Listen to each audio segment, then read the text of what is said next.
யாழ்ப்பாணத்தில் களை கட்டியிருக்கும் மாம்பழ திருவிழா.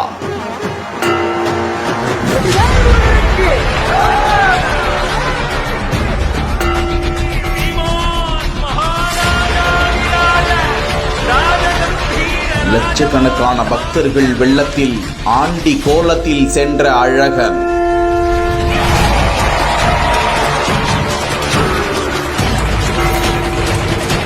இலங்கை வரலாற்றில் தமிழ் மன்னனின் தலைநகர் என்று சிறப்பு பெற்றது இந்த நல்லூர்.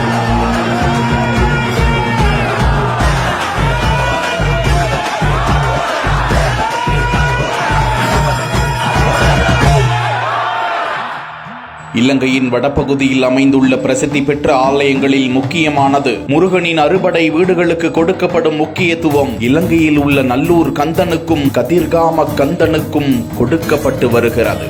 யாழ்ப்பாணத்தை ஆண்ட அரசர்களில் பக்திக்கும் வழிபாட்டுக்கும் திருத்தலமாக அமைந்த பெருமை நல்லூர் கந்தசாமி திருக்கோவிலுக்கும் உண்டு என வரலாறு கூறுகிறது.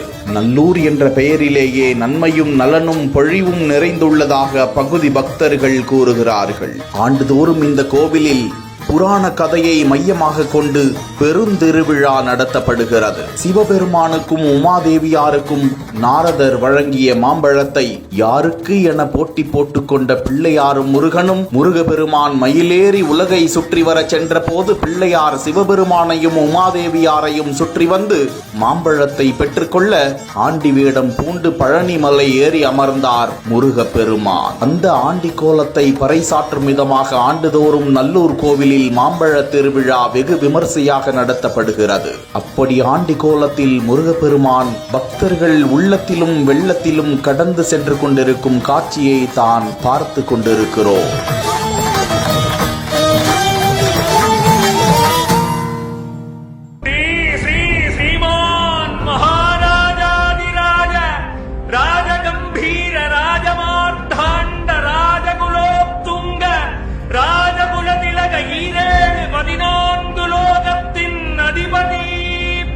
நாடாளும் நாயகன் அழகன் குழகன் ஆனந்த சித்தன் நல்லூர் பதிகாவரன் நல்லூர் அடியார்